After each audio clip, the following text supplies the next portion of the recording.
والله يهدي من يشاء إلى صراط مستقيم.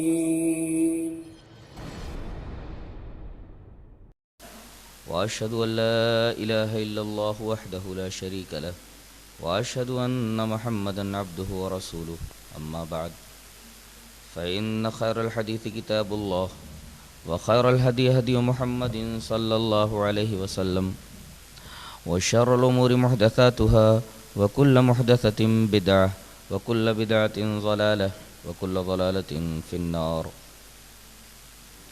أعوذ بالله من الشيطان الرجيم. بسم الله الرحمن الرحيم.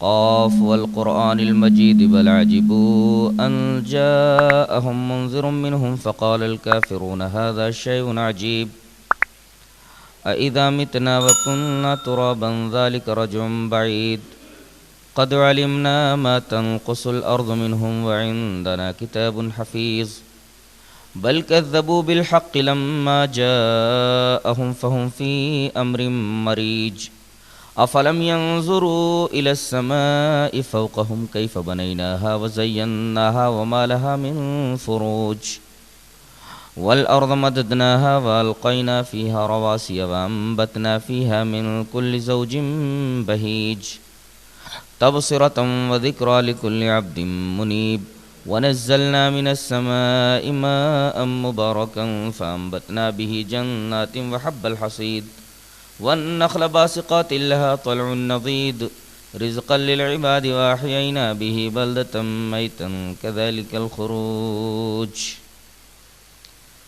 أعوذ بالله من الشيطان الرجيم. يا أيها الذين آمنوا كتب عليكم الصيام كما كتب على الذين من قبلكم لعلكم تتقون.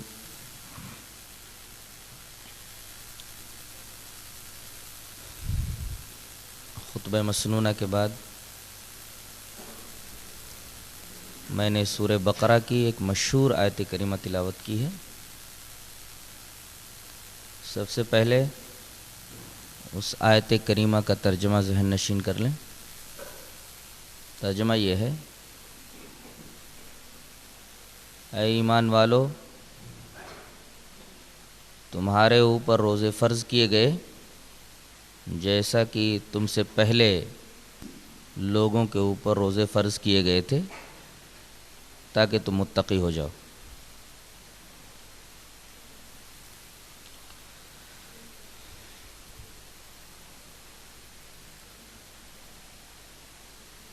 روزے کو عربی میں صوم کہتے ہیں، جس کی جمع صیام آتی. صوم کی حقیقت میں امساک یعنی رکنا داخل ہے. جیسے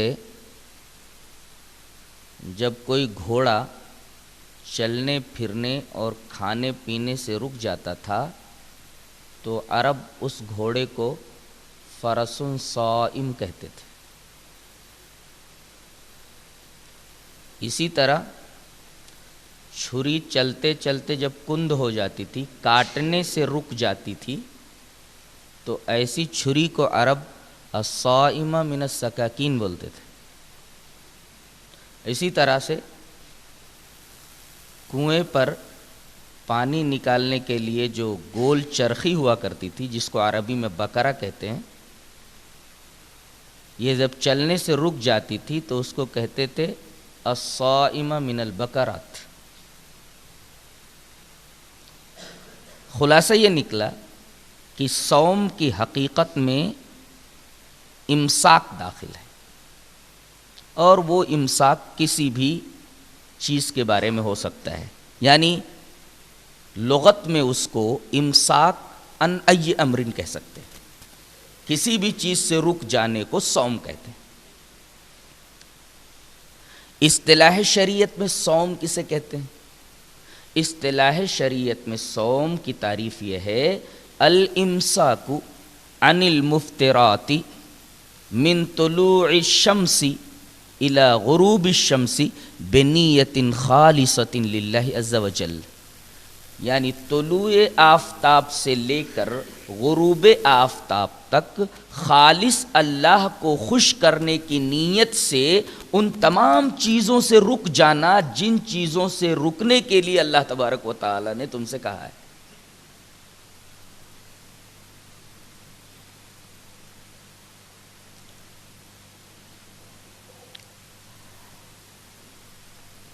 تمام عبادات میں اس عبادت کی ایک خاص اہمیت ہے،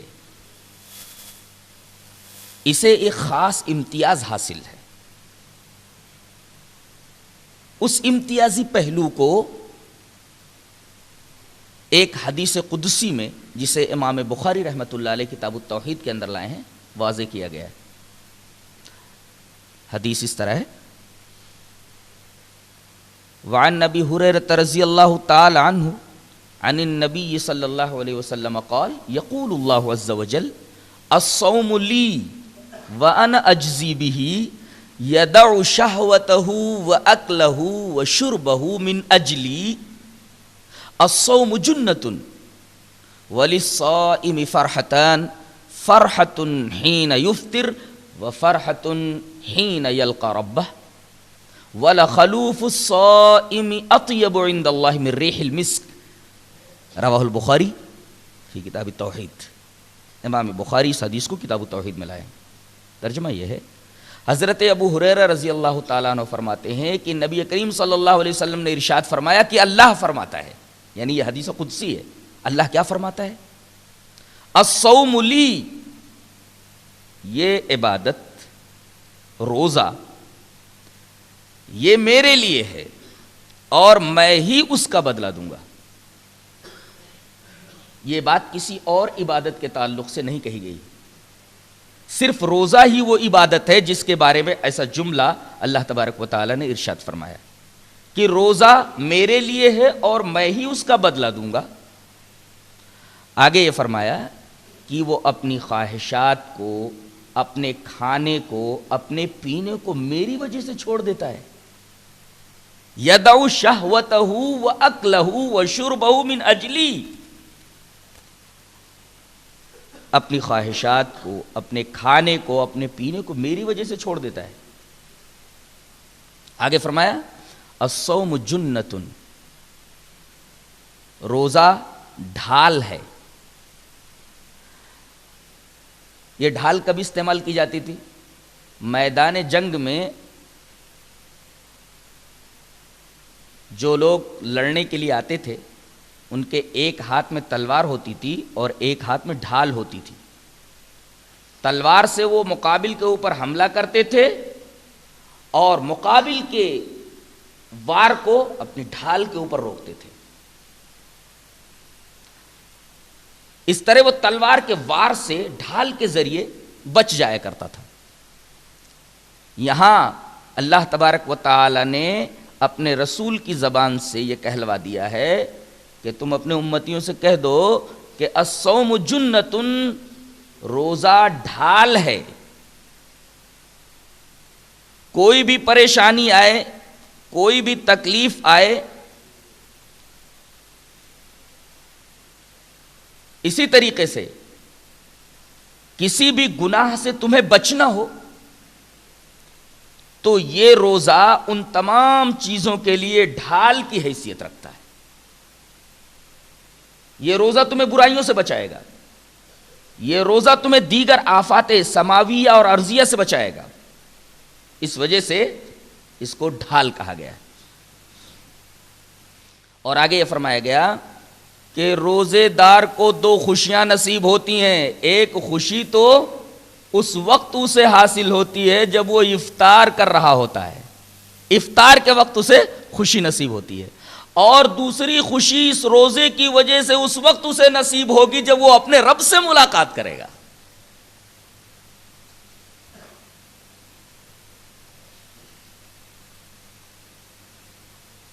آخری بات نبی کریم صلی اللہ علیہ وسلم نے یہ فرمائی کہ روزے کی حالت میں انسان کے منہ سے جو بدبو نکلتی ہے،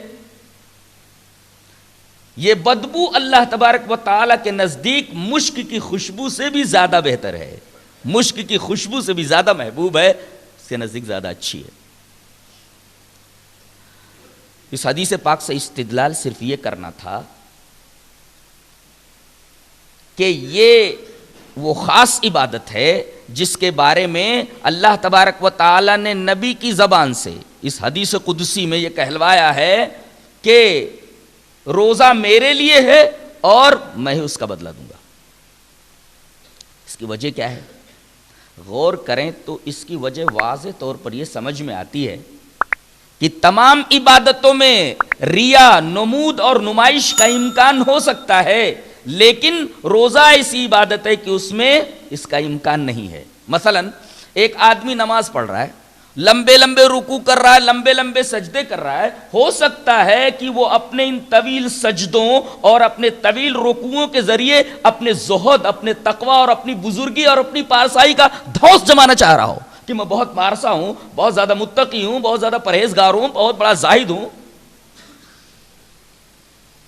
اور ایک شخص زکوٰۃ ادا کرتا ہے، صدقہ و خیرات کرتا ہے، ہو سکتا ہے کہ زکوٰۃ کی ادائیگی سے اور اس صدقہ و خیرات کے دینے سے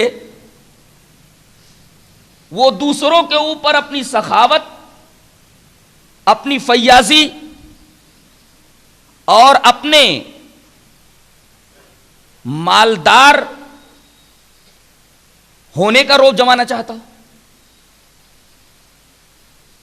ایک آدمی حج کے لیے جا رہا ہے، اس میں بھی ریا کا امکان ہے، ہو سکتا ہے کہ وہ حاجی صاحب کہلوانے کے لیے جا رہا ہو،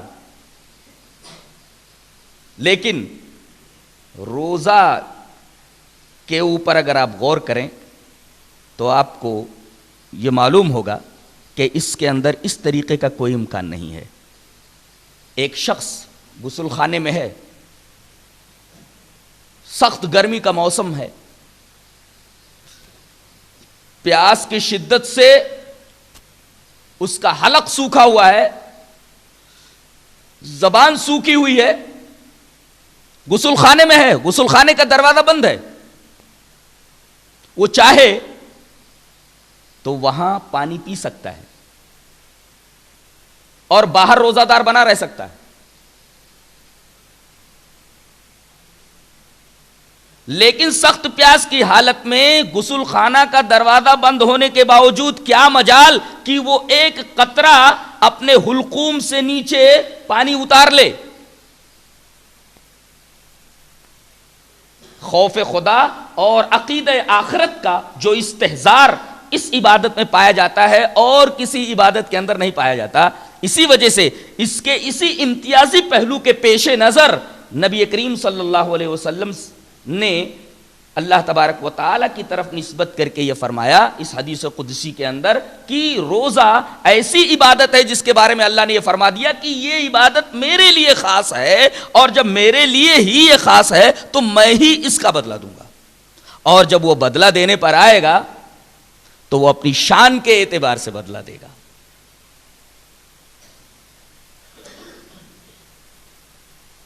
بدلے کی ایک کیفیت تو ایک حدیث میں مذکور ہے، جی چاہتا ہے کہ وہ حدیث آپ کے سامنے پیش کر دوں۔ حدیث اس طرح ہے، وان سہل رضی اللہ تعالی عنہ عن النبی صلی اللہ علیہ وسلم قال ان فی الجنۃ بابا یقال له الریان يدخل منه الصائمون لا يدخل منه احد غيرهم يقال أين الصائمون فيقومون لا يدخل منه أحد غيرهم فإذا دخلوا أغلق فلم يدخل منه أحد رواہ البخاری فی کتاب الصیام۔ حضرت امام بخاری اس حدیث پاک کو ایسے ہی کتاب الصیام میں لائے، حضرت سہل بن سعد ساعدی سے۔ حضرت سہل بن سعد فرماتے ہیں کہ نبی کریم صلی اللہ علیہ وسلم نے ارشاد فرمایا کہ جنت میں ایک خصوصی دروازہ ہے، ان فی الجنۃ بابا، یہ نکرہ تخصیص کے لیے، جنت میں ایک دروازہ ہے خاص طور سے اللہ تبارک و تعالی نے بنوایا ہے، اس دروازے کا نام ریان ہے۔ اس دروازے سے کون لوگ داخل ہوں گے؟ یدخل منہ الصائمون، صرف روزے دار داخل ہوں گے۔ لا يدخل منہ احد غیرہم، روزے داروں کے علاوہ اس دروازے سے اور کوئی داخل نہیں ہو سکتا۔ قیامت کے دن منادی کی جائے گی، آواز لگائی جائے گی، این الصائمون، روزے دار کہاں ہیں؟ یہ خصوصی منادی کرائی جائے گی، این الصائمون، روزہ رکھنے والے کدھر ہیں؟ ادھر آ جائیں۔ فیقومون، روزے دار کھڑے ہو جائیں گے اور اس دروازے سے انہیں داخل کیا جائے گا۔ لا يدخل منہ احد غیرہم، اس دروازے سے ان کے علاوہ کوئی داخل نہیں ہوگا۔ فَإِذَا دَخَلُوا، جیسے ہی وہ لوگ داخل ہوں گے، اغلقا، وہ دروازہ بند کر دیا جائے گا۔ فَلَمْ يَدْخُلْ مِنْهُ أَحَدٌ، اس سے اور کوئی پھر داخل نہیں ہوگا۔ ان کے داخلے کے بعد وہ دروازہ ہمیشہ کے لیے بند کر دیا جائے گا، کوئی آدمی پھر اس دروازے سے داخل نہیں ہوگا۔ اس حدیث پاک سے روزے کی اہمیت اور اس کی خصوصیت اور اس کی فضیلت کا مزید اندازہ ہوا۔ بعض لوگ یہ سوالات کرتے رہتے ہیں کہ ہم یہ دیکھتے ہیں کہ بہت سارے لوگ روزہ رکھتے ہیں، لیکن روزے کا مہینہ گزر جانے کے بعد ان کی زندگیوں میں کوئی تبدیلی نہیں آتی، ان کی زندگی ویسی کی ویسی رہتی ہے۔ اور آپ حدیثیں سناتے ہیں کہ رمضان کے مہینے میں روزوں کی وجہ سے یہ برکتیں انسان کو حاصل ہوتی ہیں۔ ان برکتوں کا حصول تو انسانی زندگی پر دکھائی نہیں دیتا، اس کی کیا وجہ ہے؟ کتنے روزے دار ہیں کہ وہ مہینے بھر روزہ رکھتے ہیں، لیکن روزے کے گزر جانے کے بعد ان کی زندگیوں میں کوئی برکت، کوئی تبدیلی دکھائی نہیں دیتی۔ آخر حدیث کے اندر جو یہ برکتیں بتائی گئی ہیں، ان برکتوں کا ظہور ان کی زندگیوں میں کیوں نظر نہیں آتا؟ اس سوال کا جواب بھی دیا گیا ہے ایک حدیث پاک میں کہ کسی بھی چیز سے کچھ حاصل کرنے کے لیے، کسی عبادت سے برکتوں کو حاصل کرنے کے لیے کچھ شرائط ہوتے ہیں۔ مثلا نماز کے لیے وضو شرط ہے، اگر آدمی وضو نہ کرے اور نماز پڑھ لے نماز نہیں ہوگی۔ ایسے ہی روزوں سے برکتوں کو حاصل کرنے کے کچھ شرائط ہیں، اگر ان شرائط و آداب کو نہ برتا جائے تو روزوں کے اندر جو برکتیں ہیں اور روزوں کی جو فضیلتیں ہیں، انسان انہیں کیسے حاصل کر سکتا ہے؟ جب ہر چیز کے حاصل کرنے کے لیے کچھ شرائط اور آداب ہوا کرتے ہیں، تو کیا روزوں کی برکتیں اور فضیلتیں ایسے ہی بغیر شرائط و آداب کے انسان کو حاصل ہو جائیں گی؟ نہیں، ایسا نہیں ہوگا۔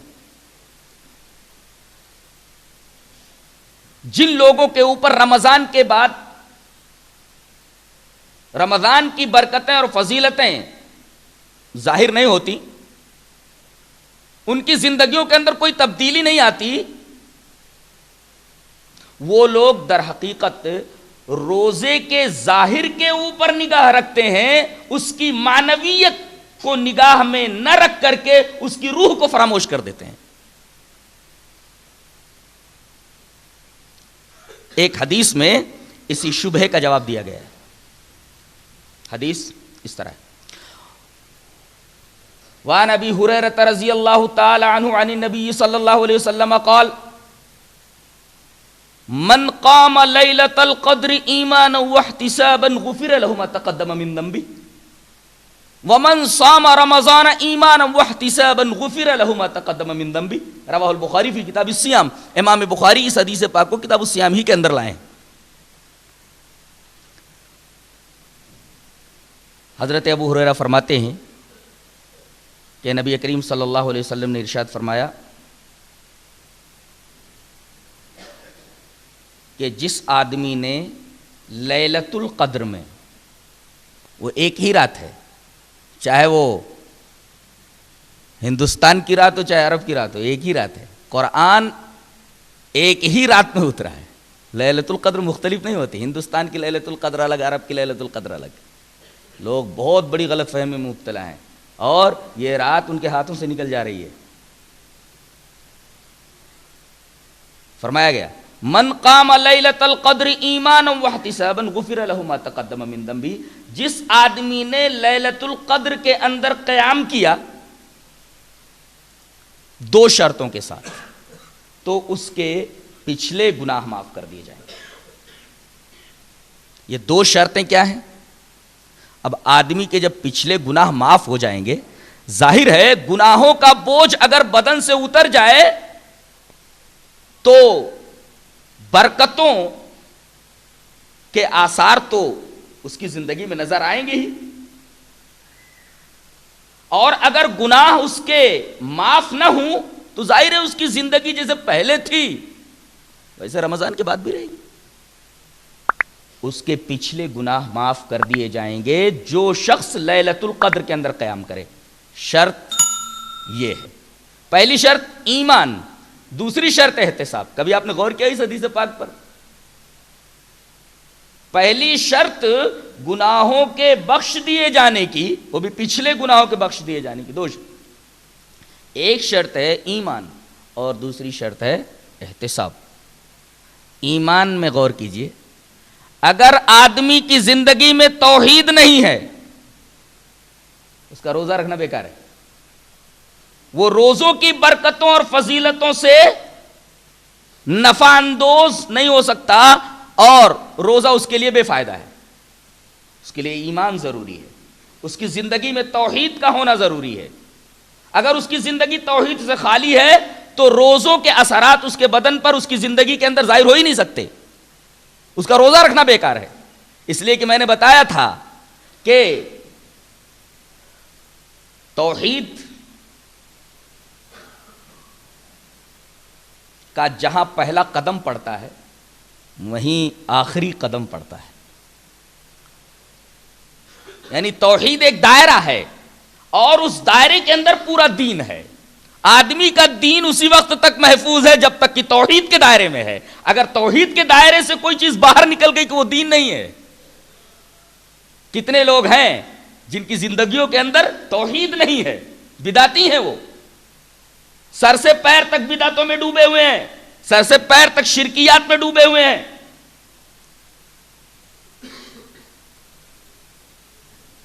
اور رمضان کے آ جانے کے بعد بھی وہ لوگ جو توحید کے دعوے دار ہیں وہ اپنی زندگی میں کوئی بھی تبدیلی لانے کے لیے خود تیار نہیں ہے، تو اللہ تبدیلی کیسے لائے گا؟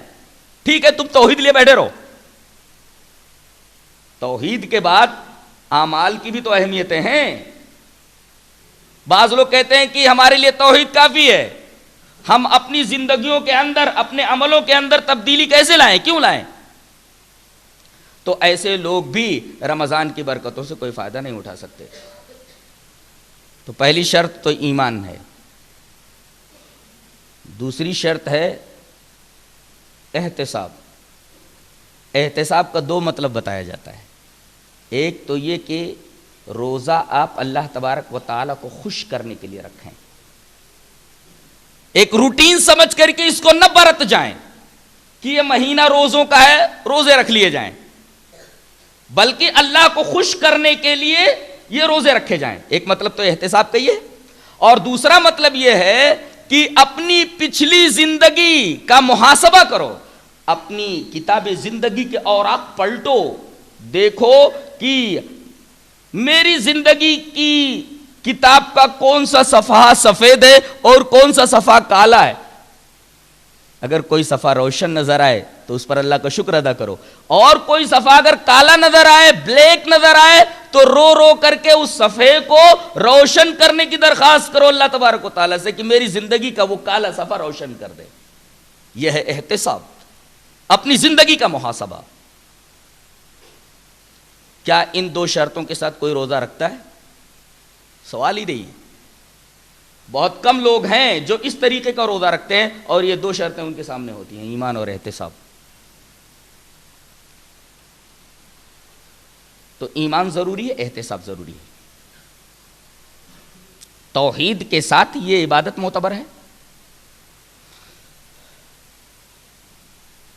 اور کچھ شرائط ایک حدیث میں بیان کیے گئے، جی چاہتا ہے کہ وہ حدیث بھی آپ کے سامنے رکھ دوں۔ حدیث اس طرح ہے، وعن ابی ہریرہ رضی اللہ تعالی عنہ قال قال رسول اللہ صلی اللہ علیہ وسلم من لم یدع قول الزور والعمل به فلیس للہ حاجۃ فی ان یدع طعامہ وشرابہ رواہ البخاری فی کتاب الصیام. امام بخاری اس حدیث پاک کو بھی کتاب الصیام ہی میں لائے جہاں روزوں کا بیان ہے. حضرت ابو ہریرہ رضی اللہ تعالیٰ عنہ سے حضرت ابو ہریرہ رضی اللہ تعالیٰ عنہ ارشاد فرماتے ہیں کہ نبی کریم صلی اللہ علیہ وسلم نے ارشاد فرمایا کہ جو آدمی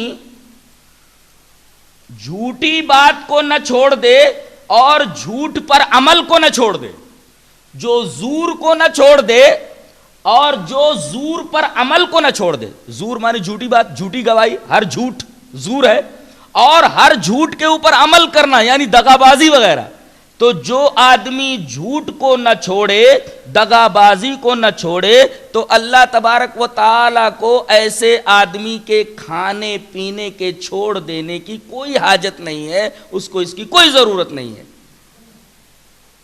یعنی روزہ رکھتے ہوئے آدمی اپنی زبان کو قابو میں نہ رکھے، روزہ رکھتے ہوئے آدمی اپنے کان کو قابو میں نہ رکھے، روزہ رکھتے ہوئے آدمی اپنی آنکھ کو قابو میں نہ رکھے، روزہ رکھتے ہوئے آدمی اپنے ہاتھ کو قابو میں نہ رکھے، پیر کو قابو میں نہ رکھے، تو اللہ تبارک و تعالی فرماتا ہے اپنے رسول کے ذریعے کہ ایسے لوگوں کے روزوں کی ہمیں کوئی حاجت نہیں.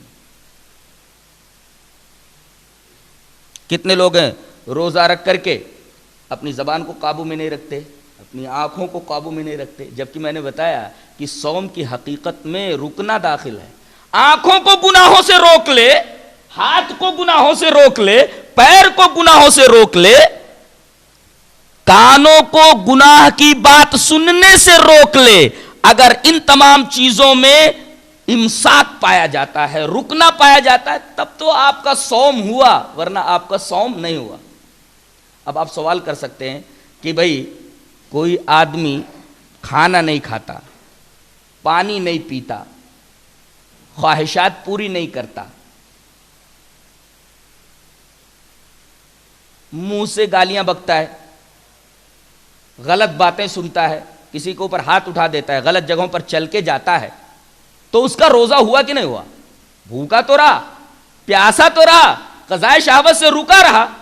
ہاں ان چیزوں پر اس نے زیادہ توجہ نہیں دی، تو کیا اس کا روزہ ہوا یا نہیں ہوا؟ جواب اس کا یہ ہے کہ بظاہر روزہ ہو گیا لیکن حقیقت میں اس کا روزہ نہیں ہوا. جیسے انڈا ایک ہوتا ہے، وہ ٹوٹ جائے تب بھی خراب ہو جاتا ہے، ٹوٹ جائے تب بھی خراب ہو جاتا ہے، اور اگر اندر اندر خراب ہو جائے، جس کو ہم لوگ کہتے ہیں کہ یہ انڈا بے انڈا ہو گیا ہے، اندر سے خراب ہو گیا تب بھی وہ خراب ہو گیا. انڈا اگر ٹوٹ جائے تب بھی خراب ہو گیا، اور انڈا اندر سے خراب ہو جائے تب بھی وہ خراب ہو گیا. خراب دونوں صورتوں میں انڈا ہو گیا، ٹوٹنے پر بھی خراب ہو گیا اور اندر سے خراب ہو گیا، دونوں صورتوں میں انڈا خراب ہو گیا ہے. تو ہمارے روزوں کا حال یہ ہے کہ بظاہر ٹوٹا ہوا انڈا تو نظر نہیں آتا، وہ انڈا ہو جاتا ہے ہمارا روزہ جو اندر سے خراب ہو گیا ہو.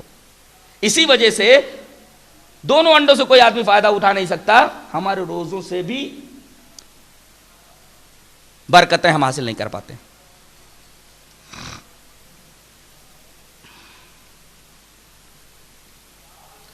روزے سن 2 ہجری میں فرض ہوئے. میرا خیال یہ ہے کہ نبی کریم صلی اللہ علیہ وسلم نے جب مکہ سے مدینہ کی طرف ہجرت کی تو ہجرت کے 18 مہینے کے بعد روزے فرض ہوئے، اور تحویل قبلہ کا حکم اس سے 1.5 یا 2 ماہ قبل آیا تھا. یعنی اللہ تبارک و تعالی نے بیت المقدس قبلہ نہ رکھ کر کے بیت الحرام کو مسلمانوں کا قبلہ بنا دیا. اس کے 1.5-2 مہینے کے بعد یعنی ہجرت کے 18 مہینے بعد اللہ تبارک و تعالی نے سن 2 ہجری کے اندر مسلمانوں کے اوپر روزے فرض کیے. اس کی فرضیت کا ثبوت قرآن سے بھی ہے اور حدیث سے بھی ہے. اللہ تبارک و تعالی نے ارشاد فرمایا یا ایھا الذین آمنوا کتب علیکم الصیام، کتبہ کا لفظ عربی میں فرضیت کے لیے آتا ہے، اے ایمان والو روزے تمہارے اوپر فرض کیے گئے۔ اس میں خصوصی نکتہ دیکھیں آپ، اللہ تبارک و تعالی نے ایمان والوں کو مخاطب کر کے کہا ہے کہ روزے تمہارے اوپر فرض ہوئے ہیں، یعنی ایمان کے بغیر روزہ غیر معتبر ہے۔ بعض لوگ ہیں جو غیر مسلم ہیں، دین اسلام کو نہیں مانتے، لیکن وہ روزہ رکھتے ہیں، کیا ان روزوں کے معنوی برکات اور معنوی فوائد سے وہ مستفید ہو سکتے ہیں؟ قطعاً نہیں۔ روزہ فرض ایمان والوں کے اوپر ہے، اور ایمان والے ہی اس کی برکتوں سے مستفید ہو سکتے ہیں۔ اسی وجہ سے اللہ تبارک و تعالی نے ایمان والوں کو خطاب کر کے یہ فرمایا ہے کہ تمہارے اوپر روزے فرض کیے گئے۔ یا ایھا الذین آمنو، اے ایمان والو، یعنی روزے داروں کے لیے ایمان والا ہونا ضروری ہے۔ بغیر ایمان کے روزہ اللہ کی نگاہ میں معتبر نہیں ہے، اس کی کوئی اہمیت نہیں ہے۔ تو ایمان والا ہونا ضروری ہے روزہ دار کے لیے۔ دوسرے کتبہ کا لفظ بتا رہا ہے کہ یہ روزے فرض کیے گئے۔ دو ٹکڑوں سے دو باتیں معلوم ہوئی۔ تیسرا ٹکڑا اور قابل غور ہے، کما کتب علی الذین من قبلکم، جیسا کہ تم سے پہلے لوگوں پر روزے فرض کیے گئے تھے۔ نبی کریم صلی اللہ علیہ وسلم نے تو کسی سے تعلیم حاصل نہیں کی، براہ راست جبرائیل کے ذریعے اللہ تبارک و تعالی نے آپ کو تعلیم دی۔ آپ کسی کالج میں نہیں گئے، آپ کسی یونیورسٹی میں نہیں گئے، کسی اسکول میں نہیں گئے، نہ مکہ کے اندر کوئی لائبریری تھی، مدینہ کے اندر کوئی لائبریری نہیں تھی، کوئی کالج نہیں تھا۔ وسائل ترسیل جو اس وقت ہیں ترقی یافتہ، اس وقت وسائل ترسیل اتنے ترقی یافتہ نہیں تھے۔ علم و آرٹ اور فن اتنے ترقی یافتہ نہیں تھے، قرطاس و قلم کا ماحول نہیں تھا، قرطاس و قلم کو دور نہیں تھا۔ ایسے ماحول میں نبی کریم صلی اللہ علیہ وسلم کی زبان سے یہ ادا ہونا کہ یہ روزے صرف مسلمانوں پر فرض نہیں ہے بلکہ یہ پچھلی امتوں کے اوپر بھی فرض کیے گئے تھے، آپ کو کیسے معلوم ہوا؟ آپ کو کیسے معلوم ہوا؟ اور تمام کے تمام لوگ اس بات پر خاموش ہیں، نصرانی خاموش ہیں، یہودی خاموش ہیں، اور خود مشرکین خاموش ہیں۔ کسی نے اس کی تردید نہیں کی۔ اس کی تردید نہ کیا جانا اس بات کی دلیل ہے کہ آپ مرسل رحمانی ہے اور قرآن کلام ربانی ہے، کہ آپ نے جو کچھ کہا اپنے علم سے نہیں کہا بلکہ اللہ تبارک و تعالیٰ کے علم دینے سے آپ نے یہ بتایا۔ تو قرآن کے کلام ربانی ہونے کا ثبوت ملا اور آپ کے مرسل یزدانی ہونے کا ثبوت ملا کہ آپ اللہ کے سچے رسول ہیں اور قرآن اللہ تبارک و تعالیٰ کا سچا کلام ہے۔ یہ کما کتب علی الذین من قبلکم سے معلوم ہوا۔ آپ کو کیسے معلوم ہوا؟ تاریخ کی کتاب تو آپ نے پڑھی نہیں تھی، آپ نے یہ کیسے کہہ دیا کہ یہ روزہ صرف مسلمانوں پر فرض نہیں ہے بلکہ اس سے پہلے امتوں کے اوپر بھی فرض کیے گئے تھے؟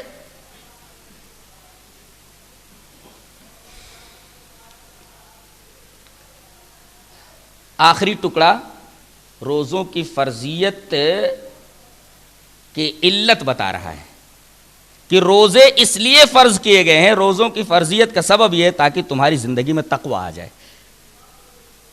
روزوں کا جو فائدہ ہے وہ تقوی ہے، جس پر ہم آج رات میں انشاءاللہ گفتگو کریں گے۔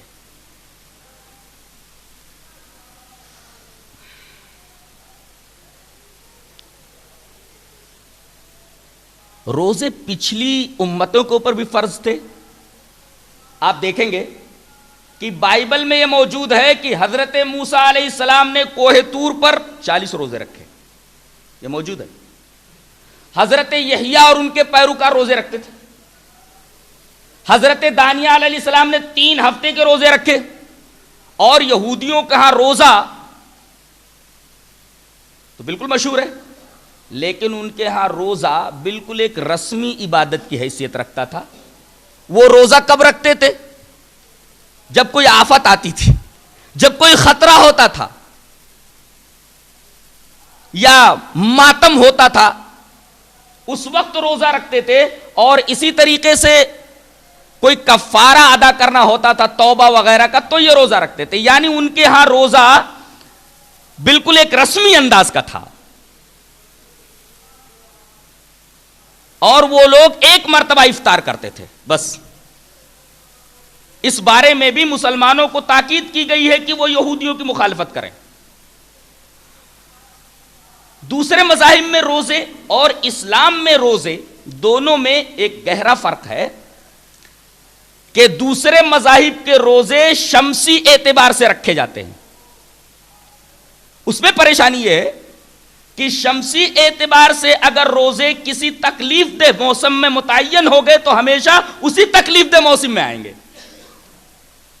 لیکن اسلام میں روزوں کو قمری حساب کے پیش نظر متعین کیا گیا ہے. فائدہ یہ ہے کہ اس طرح روزے ہر موسم میں آئیں گے اور روزے دار ہر موسم کا مزاج شناس ہو جائے گا.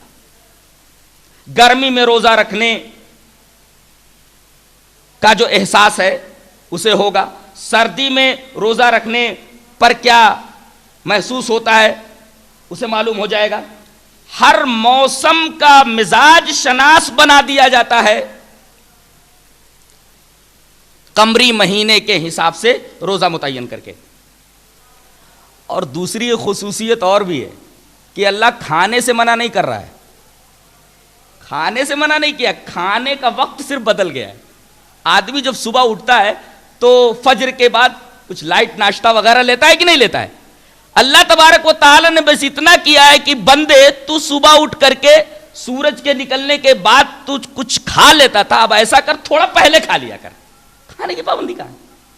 کھانے کا وقت بدل دیا گیا ہے, کھانے کی پابندی نہیں. غور کرو تو یہ بھی اللہ تبارک و تعالیٰ کا کتنا بڑا احسان ہے کہ میں نے کھانے سے منع نہیں کیا. میرے بندے, میں نے تیرے اوپر کوئی زور زبردستی نہیں کی, کھانے کا تھوڑا سا وقت بدل دیا کہ تھوڑا پہلے کھا لے. اور اس میں ایک مقصد ہے تیرے فائدے کے لیے کہ تو اپنی عادت کا غلام نہ بن جا, میرا غلام بن جا. وقت بدل کر کے اللہ تبارک و تعالی نے یہ شعور دیا ہے ایمان والوں کو کہ اے ایمان والو, تم عادت کے غلام مت بن جانا, میں چاہتا ہوں کہ تم خالص میرے غلام بن جاؤ, میرے عابد بن جاؤ. تھوڑے دنوں تک آدمی کو کچھ پریشانی ہوتی ہے لیکن پھر اسی وقت بھوک لگنے لگتی ہے. آدمی چاہتا ہے کہ اسی وقت مجھے کھانا ملے. تو دیگر مذاہب کے روزوں میں اور اسلامی روزوں میں ایک بین فرق یہ بھی ہے.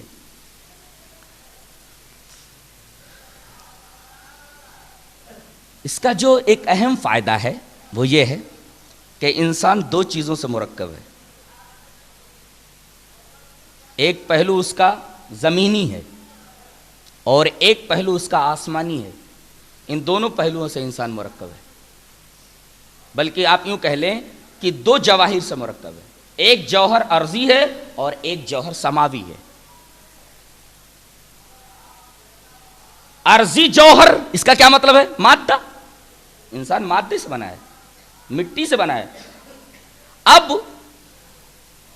اس جوہر ارضی کی وجہ سے اس کا میلان زمین کی طرف ہوتا ہے, اس کے جذبات, اس کے احساسات سب سفلی ہوتے ہیں, اور روح اوپر سے آتی ہے تو یہ جوہر آسمانی ہے.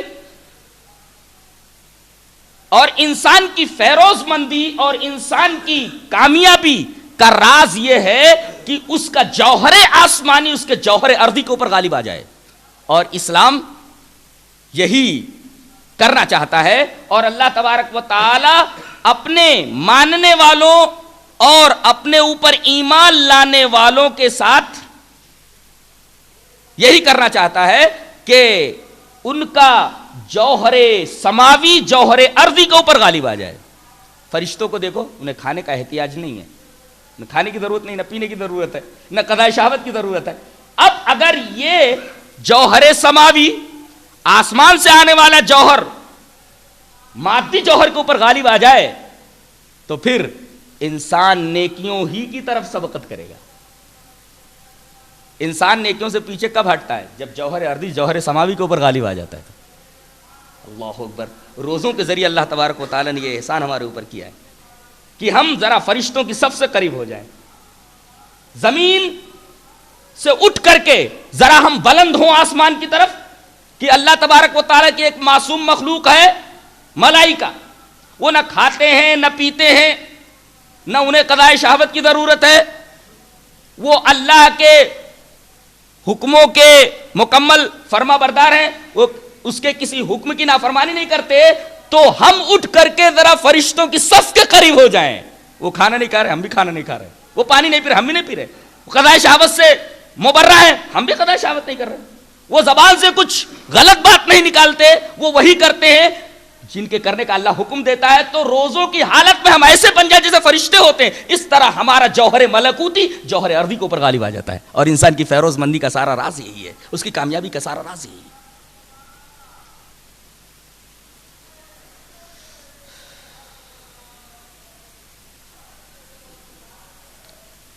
روزے سے جہاں ایک طرف آدمی کا روحانی فائدہ ہے، وہاں جسمانی فائدہ بھی ہے.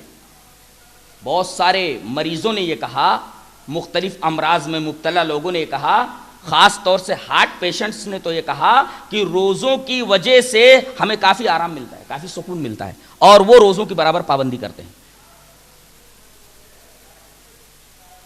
اب روزوں کے مکمل فائدے یہ تو اطباء اور ڈاکٹرز ہی بتا سکتے ہیں، لیکن ایک بات تو ایک عامی آدمی بھی جانتا ہے کہ عام طور پر بیماریاں خرابی معدہ کی وجہ سے ظہور پذیر ہوتی ہیں. آدمی کا معدہ خراب ہو جاتا ہے، آدمی بیمار ہو جاتا ہے. اکثر بیماریاں خرابی معدہ کی وجہ سے ظہور میں آتی ہیں. اور معدہ خراب کب ہوتا ہے؟ جب اس کے اوپر ضرورت سے زیادہ برڈن ڈال دیا جائے، ضرورت سے زیادہ بار ڈال دیا جائے، ضرورت سے زیادہ بوجھ ڈال دیا جائے، معدہ خراب ہو جاتا ہے.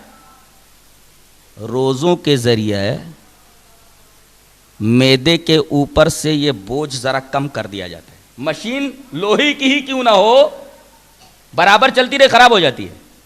اس کو دیر پا رکھنے کے لیے ضروری ہے کہ اس کو آئل دیا جائے، اس کو کچھ دیر روک کر کے اس کی صفائی وغیرہ کی جائے تو مشین دیر پا ہوتی ہے. یہی حال ہمارے جسمانی مشین کا بھی ہے کہ معدہ یہ پورے بدن میں ایسا حصہ ہے جو کبھی آرام نہیں کرتا، کبھی آرام نہیں کرتا.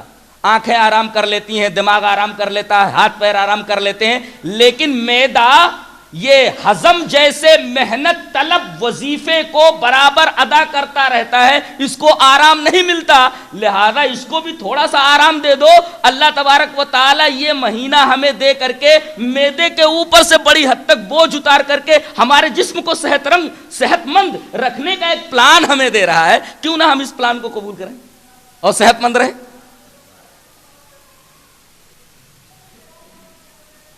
سب سے محنت طلب وظیفہ ادا کرتا ہے معدہ، ہضم کا، ڈائجسٹ کا. لہذا اس کا خیال تو بہت زیادہ رکھنا چاہیے. اللہ تبارک و تعالیٰ نے ہمیں روزوں کے ذریعے اس کی بھی صفائی کا اور اس کو بھی کنٹرول کرنے کا بہترین موقع عنایت فرمایا ہے. غور کریں تو ایک بات اور آپ کو نظر آئے گی کہ تربیت اخلاق، حصول تقوی اور تزکیہ نفس کا ایک مکمل نصاب ہے روزہ. اس سے بہتر اور کوئی عبادت نہیں ہے. یہ ایک مکمل نصاب ہے تزکیہ نفس اور تربیت اخلاق کا. اگر آدمی کو اپنے نفس کا تزکیہ مطلوب ہو، آدمی کو اپنے اخلاق کی تربیت کرنی ہو، تو اس سے بہتر کورس اور اس سے بہتر نصاب آپ کو کہیں نہیں ملے گا. وہ کیسے؟ کہتے ہیں کہ تزکیہ نفس اور تربیت اخلاق کی ریاضت کے لیے 4 چیزیں لازم ہوتی ہیں: کم خوری، کم گوئی، کم خوابی، کم آمیزی. یہ 4 چیزیں تزکیہ نفس کی ریاضت کے لیے ضروری ہوتی ہیں. کم خوری کا مطلب کیا ہے؟ کم کھانا. کم کھانا اس لیے کہ آدمی جب بہت زیادہ کھانے لگتا ہے، بہت زیادہ کھاتا ہے، تو اس زیادہ کھانے کی وجہ سے طرح طرح کے امراض میں مبتلا ہوتا ہے اور بدن کے اوپر سستی اور تکان طاری ہو جاتی ہے. کم کھانے کی وجہ سے آدمی کا بدن نشیط رہتا ہے، چاق و چوبند رہتا ہے. اسی وجہ سے جو لوگ ڈائٹ کرتے ہیں، دیکھیے ان کا بدن کیسا رہتا ہے، ان کی صحت کیسی رہتی ہے، قابل رشک ہوتی ہے. بعض لوگ جو بہت زیادہ موٹے ہو جاتے ہیں، چربی بہت زیادہ ہو جاتی ہے، ان کا چلنا دشوار ہو جاتا ہے، تو ڈاکٹر ان کو دوائیوں کے ساتھ ساتھ کچھ ورزشیں بھی بتاتے ہیں اور کچھ ڈائٹ بھی بتاتے ہیں. تو ڈائٹ تو صحت کو کنٹرول کرنے کے لیے ایک بہترین ذریعہ ہے. تو کم خوری یعنی کم کھانا یہ ایک طریقے کی ڈائٹنگ ہے. اس سے بڑی حد تک آدمی چاقو چوبند رہتا ہے، اس کا نفس جو ہے نشیط رہتا ہے، اور زیادہ کھانے کی وجہ سے آدمی کے اوپر سستی طاری ہو جاتی، تکان طاری ہو جاتی. اسی وجہ سے نبی کریم صلی اللہ علیہ وسلم نے فرمایا کہ پیٹ کے 3 حصے کر لیا کرو، ایک حصہ کھانے کے لیے، ایک حصہ پانی کے لیے، اور ایک حصہ ہوا کے لیے. اب ہم کیا کرتے ہیں کہ تینوں حصے کھانوں سے بھر لیتے ہیں. اب بیماریاں پیدا نہیں ہوں گی، پریشانی پیدا نہیں ہوگی، تو اور کیا ہوگا؟ رمضان کے روزے فرض کر کے اللہ تبارک و تعالی نے ہمیں تزکیہ نفس کا جو یہ پہلا اصول ہے، کم خوری، یہ مہیا کرتا ہے. ایک طریقے کی ڈائٹنگ ہے، یہ جسمانی فائدہ بھی اس میں ہے. دوسری چیز ہے کم گوئی، کم بولنا. کم بولنے سے آدمی کی سنجیدگی، متانت اور اس کا وقار ظاہر ہوتا ہے. آدمی بک بک بک بک بولتا رہے تو کہے کہ نہایت غیر سنجیدہ آدمی ہے، یہ غیر متین آدمی ہے، یہ انتہائی بیہودہ اور بیکار قسم کا آدمی ہے. تو کم گوئی، کم بولنا انسان کو سنجیدہ، متین اور باوقار بناتی ہے، جبکہ زیادہ بولنا انسان کے دل کو مردہ کر دیتا ہے اور لوگوں کی نگاہ میں اس کو ذلیل کر دیتا ہے. اور ایک بات اور خاص طور سے نگاہ میں رکھیں کہ آدمی جب بہت زیادہ بولنے کا عادی ہو جاتا ہے تو شیطان کو ایسے لوگوں سے بڑی امیدیں ہوتی ہیں. وہ اس کے پاس آ کر کے کھڑا ہو جاتا ہے اور بہت زیادہ بولتے بولتے بولتے بولتے شیطان اس سے کچھ ایسی چیزیں بھی بولوا دیتا ہے جو شریعت کے منافی ہوتی ہیں. لہذا زیادہ بولنے سے پرہیز کیا جائے. یہ ریاضت کا دوسرا پہلو روزے میں موجود ہے، کم گوئی. آدمی تھکا رہتا ہے، آدمی بھوکا رہتا ہے تو کم بولتا ہے. کھا کر کے جب آرام سے بیٹھتا ہے آدمی تو بہت زیادہ بولتا ہے، بسیار گو ہو جاتا ہے. وہ بسیار گوئی سے یہ چیز روک دیتی ہے جو آدمی کے ذلیل ہونے کا سبب بنتی ہے. ایک ہے کم خوری، دوسرے کم گوئی، اور تیسرے یہ ہے کم خوابی. آدمی جتنا کم سوئے گا اتنا ہی زیادہ اس کی روح چاقو چوبند رہے گی. اس لیے کہ فرشتے سوتے نہیں ہیں، ان کو سونے کی ضرورت نہیں ہے. اور دنیا کے اندر انہی لوگوں نے بڑے بڑے کارنامے انجام دیے ہیں جو زیادہ سوتے نہیں تھے. تاریخ اٹھا کر کے دیکھ لو. اور وہی اسٹوڈنٹ کامیاب ہوتے ہیں جو بہت کم سوتے ہیں، وہی لوگ میرٹ میں آتے ہیں جو بہت کم سوتے ہیں. لہذا بہت کم سونے کی عادت ڈالو، بہت کم سونے کی عادت ڈالو. جسم کا حال یہ ہے کہ اگر 24 گھنٹہ آدمی سوتا رہے تو بدن یہ کہے گا کہ 24 گھنٹے سوتا رہے. اور اگر آدمی 2 گھنٹے سونے کی عادت بنا لے تو 2 گھنٹے میں اس کی نیند پوری ہو جائے گی. وہ بدن کا حال ہے. لہذا اگر دنیا میں کوئی کارنامہ انجام دینا ہے اور خاص طور سے اسٹوڈنٹس کو میرٹ میں آنا ہے اور کچھ بننا ہے، آگے ترقی کرنا ہے، تو انہیں کم خواب ہونا ضروری ہے، کم سونا ان کے لیے ضروری ہے. روزے میں موقع ملتا ہے کم سونے کا. آدمی زیادہ مشغول ہوتا ہے، اچانک نیند میں سے اٹھا دیا جاتا ہے اس کو. سحری کا وقت ہو گیا، اٹھیے، اس کی نیند پوری نہیں ہوئی ہے اور آدمی کو اٹھا دیا جاتا ہے. پھر آدمی جب برش وغیرہ کرنے کے بعد جب ایک دم نشیط ہو جاتا ہے دوبارہ سونے کی کوشش کرے، جلدی نیند نہیں آتی. دیکھیے کم خوابی یہ تیسرا پہلو ہے نفس کو نشاط میں رکھنے کا. اور آدمی اگر زیادہ سوتا ہے تو قلب و نظر پر حجابات چھا جاتے ہیں، آدمی کا دماغ سو جاتا ہے. آدمی کا دماغ ایکٹیو اس وقت رہتا ہے جب آدمی کم سوئے. آدمی زیادہ سوئے گا اس کا دماغ سو جائے گا، قلب و نظر پر حجاب آ جاتا ہے، پردہ آ جاتا ہے. تو کم گوئی، کم خوابی، کم خوری، اور ایک ہے کم آمیزی. کم آمیزی کا مطلب یہ ہوا ریزرو رہنا، زیادہ لوگوں سے ملنا نہیں، لوگوں کے پاس زیادہ بیکار میں بیٹھنا نہیں. اب آدمی بھوکا پیاسا رہتا ہے تو ادھر ادھر جاتا بھی نہیں ہے، کم آمیز بن جاتا ہے. اور کم آمیز ہونے کی وجہ سے بہت زیادہ بیہودہ باتوں سے وہ بچ جاتا ہے اور بیہودہ باتوں کے اثرات سے بچ جاتا ہے. کھا پی کر کے ادھر ادھر گھومتا رہتا ہے، اس آدمی کے پاس بیٹھا ہوا، اس آدمی کے پاس بیٹھا ہوا، بہت سارے بیہودہ اثرات کو قبول کرتا ہے. لیکن روزہ رکھنے کی وجہ سے آدمی کم آمیز ہو جاتا ہے، ریزروڈ ہو جاتا ہے. یہ بھی بہت اہم چیز ہے خاص طور سے اسٹوڈنٹس کے لیے. اور زندگی میں جو لوگ بہت آگے بڑھنا چاہتے ہیں ان کو کم آمیز ہونا چاہیے. جب کم آمیز ہوں گے، زیادہ لوگوں سے ملیں گے نہیں تو ان کو پڑھنے کے مواقع زیادہ فراہم ہوں گے.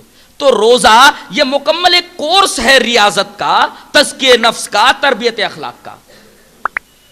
یہ کچھ فوائد تھے جو ہم نے آپ کے سامنے رکھے، روحانی فوائد اور جسمانی فوائد، اخلاقی فوائد، نفس کے فوائد، اور غور کریں گے تو اللہ تبارک و تعالیٰ نے نہ جانے کیا کیا فوائد ہمارے روحانی اور جسمانی اس روزے کے اندر، اس عبادت کے اندر رکھ رکھے ہیں۔ اللہ تبارک و تعالیٰ ہمیں نیک عمل اور اچھی سمجھ کی توفیق عطا فرمائے۔ وآخر دعوانا ان الحمدللہ رب العالمین۔